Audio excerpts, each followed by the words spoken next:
It's not Djibouti. There's no way the locals would pronounce it in such an American way. Meet at the Bab al-Mandab Strait. This is what puts Djibouti in... The US Army, French Army, Japanese Army, Chinese Army. No! Back up! Back up! That was actually... Overall, Djibouti...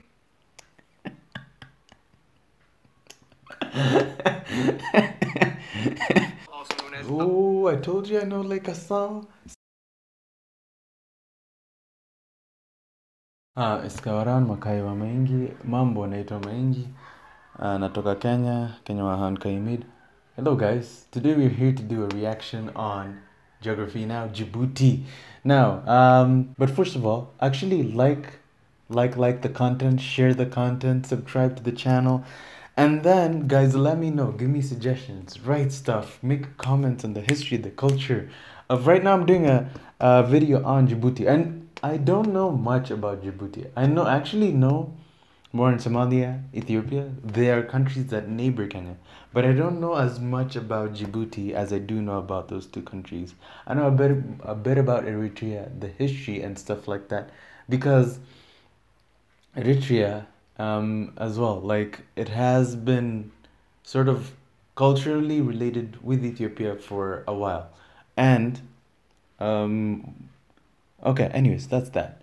Let's just talk about what I know about Djibouti. What do I know about Djibouti geography-wise?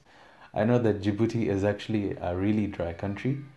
I know it's characterized by the Rift Valley. And then there's the Gulf of Tajura, which separates the northern half of the country with the southern half. And then, is there a Lake Assal somewhere there? The capital city of Djibouti is Djibouti City. Other major cities are like Obok, I think. Is Tajura a city?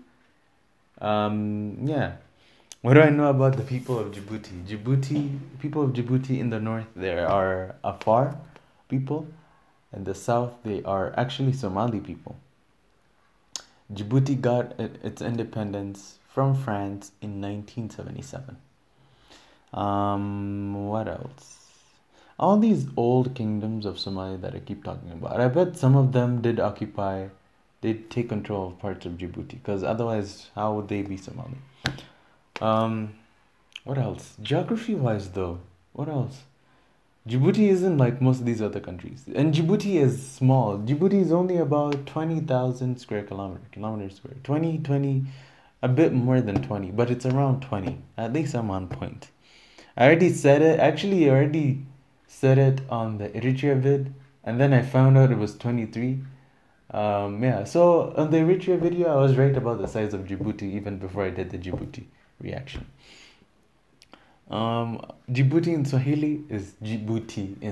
In Swahili is just Djibouti, but then we write it different because we don't have that Djibouti. How is it pronounced in French? We don't have that DJ thing that French people do now. We just say Djibouti. Yeah, so the capital is Djibouti. It's really dry. Major port, I think Dorale. So economic wise, that's a new port that they built. It's connected by rail to Ethiopia. So the rail from Addis goes through Diradawa, and then it goes straight on to Djibouti in the port of Dorale.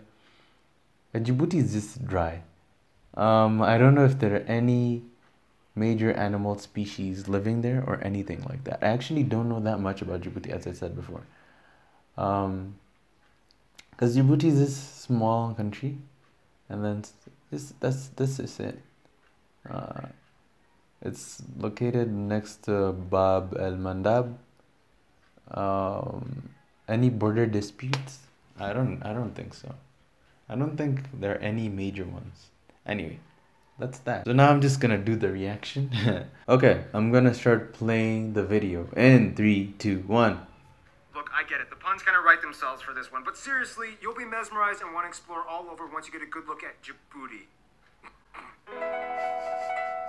It's time to learn geography now! Hey everyone, I'm your host Barbie. Welcome to the place that hopes to become the Dubai of East Africa. Now those are some strong claims to make. Let's see what's going on in Djibouti.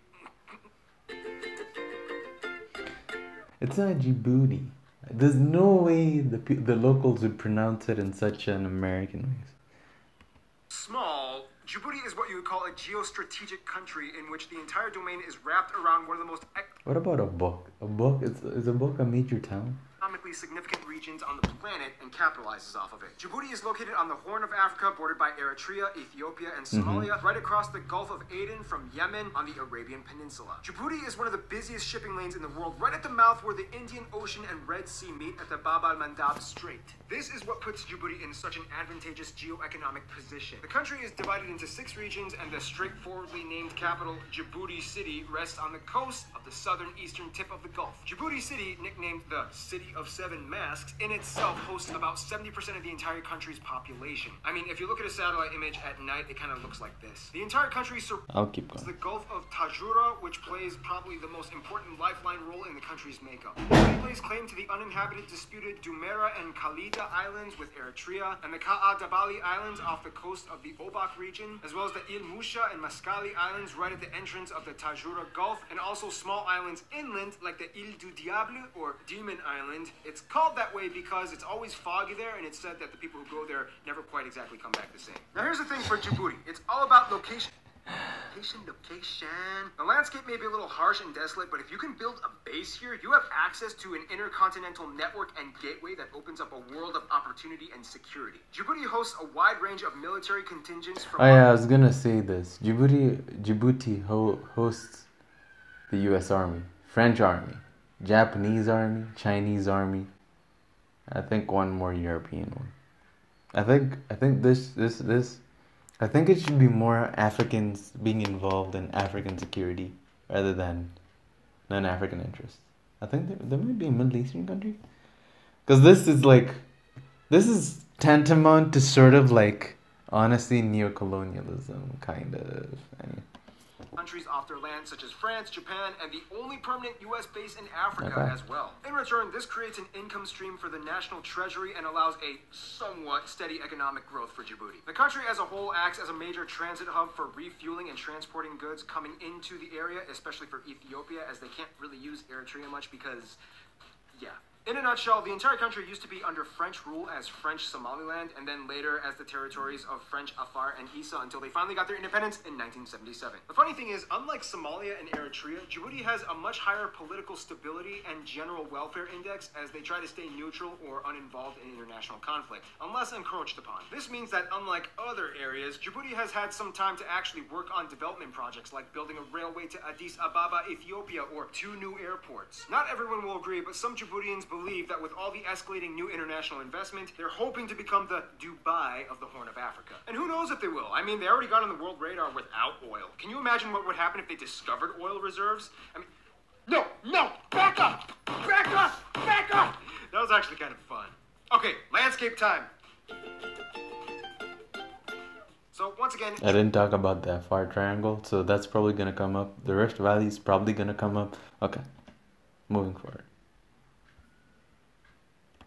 Be small, but it definitely doesn't lack in its quirks in land makeup. The country is precariously positioned right near the tri-point border between the Somali, Arabian, and African plates that further split down into the East African Rift. This puts Djibouti in a hot seat of geothermal locations. Mount Ardukoba being an active volcano that last erupted in 1978. Generally, the land is dry and arid with some, but not a lot of vegetation. Because of fresh water scarcity, the agriculture sector is kind of limited and restricted with only a few crops like tomatoes and date palms that can be grown, as only about 4% of the land is arable. There are only 2 permanent aquatic bodies of water in the country, Lake Abe on the border with Ethiopia, and Lake Assal, also known as... Oh, I told you I know Lake Assal. So I know a bit, but not as much. That's what I will say. Point in Africa. However, these 2 are salt lakes, Assal being the 2nd saltiest lake in the world after Don Juan Lake in Antarctica, and henceforth cannot be used for irrigation. But you know how they do it in Africa. Okay. What do we do now? Let's start selling salt. Yeah!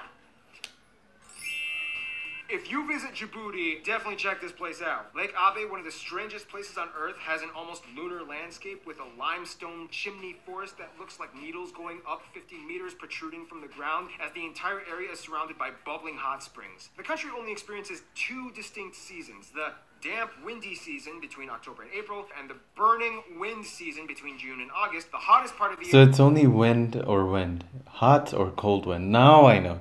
Now that is new. Temperatures can get past 50 degrees Celsius. Okay, I'm not surprised about that. Strange, because it doesn't really... You know, it's weird. Like, people always assume most of Africa is actually that hot. But it's not that hot. Nairobi is really not hot. Okay, Kenya's second largest city, Mombasa.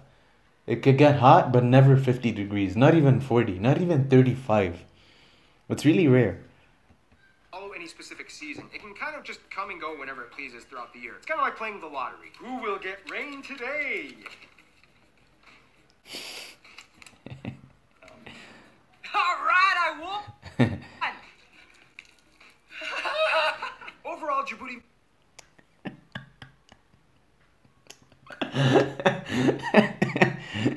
a little low on the resource side, but incredibly high on the service side of the economy. Now let's see how that works out.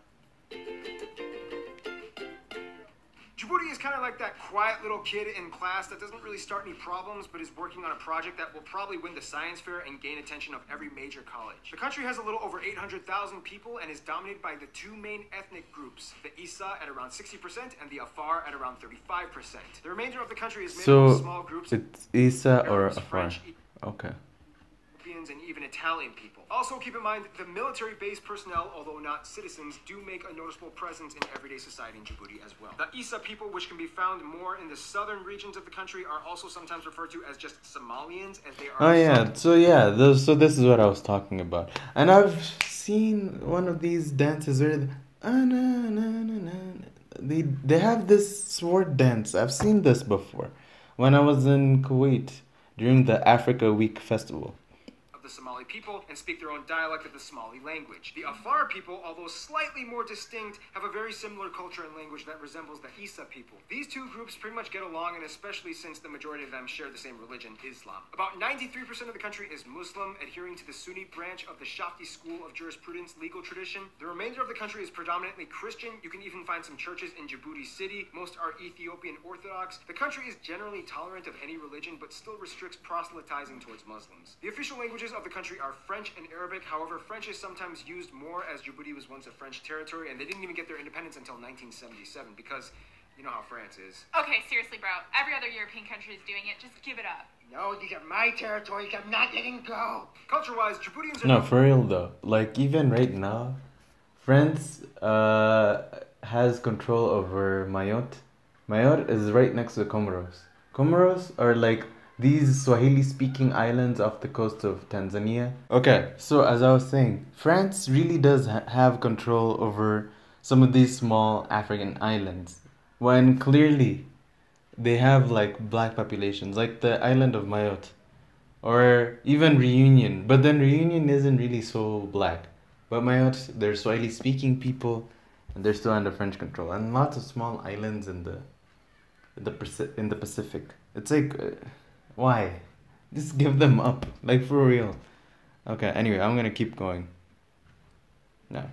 These are my territories. I'm not letting go. Culture-wise, Djiboutians are known for being quite peaceful, but... Give me a sec. Okay, seriously, bro. Every other European country is No, I'm doing just it. Give it rewatching up. this part. No, these are my territories. I'm not letting go. Culture-wise, Djiboutians are known for being quite peaceful, but very talkative. They will have no problem spending hours bargaining with a vendor or just sitting you down for a casual 5-hour chat. Although still classified as a developing country... No, but then this 5-hour chat type of thing. Okay, in Kenya, outside Nairobi, that's what people do. But then Nairobi is like, how to explain? Nairobi is everybody's just so busy, just doing stuff. That's how it's like. But then outside Nairobi, it's possible. Unemployment rate at over 50%. The country has been steadily taking measures to alleviate the problem by instituting a wide range of domestic policies. About a fifth of the national budget goes to education alone, and in the past few years, the GDP rate has increased every year, and today sits at a steady and comfortable 6.5%. Buildings are popping up fast, and the new and improved Djibouti-Addis Ababa railway is currently being constructed between them and Ethiopia, costing over $4 billion in foreign investment. Because of the interaction with all the military-based personnel, Djiboutians are generally more in the loop when it comes to international affairs. This is also why Djibouti typically holds a very neutral stance when it comes to international drama, although Eritrea knows how to kind of push their buttons. Which brings us to... Friend zone. Once again, Who are their best friends, maybe actually? small, I think Ethiopia. Ethiopia is gonna be the closest, right? one seems to be staring. Or Somalia. No, seriously, the position of the country is so advantageous that people from all over the world have kept Djibouti on the radar. Jesus, like I'm not even trying, it just comes out. First of all, Djibouti hosts military bases for the US, France, and Japan, and is currently in the process of building another base for China. Therefore, by default, these countries kind of have a tight sense of diplomacy with Djibouti and offer a source of aid and revenue. The funny thing is, Russian Cossacks turned to this land way before any Western power back at the end of the 19th century, and they even built an unofficial colony that was eventually driven out partially by the French and partially ended by royal order. To this day, however, Russia still holds close ties, and even some of the streets are named after Russian locations. Somalia is kind of like the embarrassing bigger brother that they kind of feel obligated to love, but would rather not get involved with his controversial escapades. Their best friend, however, would have to be Ethiopia. Ethiopia works very well with Djibouti, and almost all of their international imports and exports go directly through the port of Djibouti in Djibouti City. Djibouti provides them with sea access, and in return, Ethiopia gives them food and electricity. It's a beautiful symbiotic relationship. In conclusion, Djibouti on the surface seems quite dry and desolate, but once you see how they operate their country, you'll kind of start to understand why everyone wants a piece of Djibouti. Stay tuned. Dominica, yes, that's how you pronounce it, is coming up next. Okay, so that video has ended right there. I really liked how much more information I learned. I just learned a bit more information, but it was good enough that I just learned a bit. There were some funny parts, very humorous stuff. So yeah, that's Djibouti. Djibouti is like a small country on the east coast of Africa. Yeah, on the east coast of Africa. It's and there are no really other major cities apart from Djibouti City. Yeah, that's pretty much it. And then the Rift Valley thing, that's a thing. Like Asal, and then there's the other one. I've already actually forgotten the name of the other lake. So anyway, that's that. Asanteni sana. Please send more Djibouti recommendations. And like, share, subscribe to the channel. Jisajili.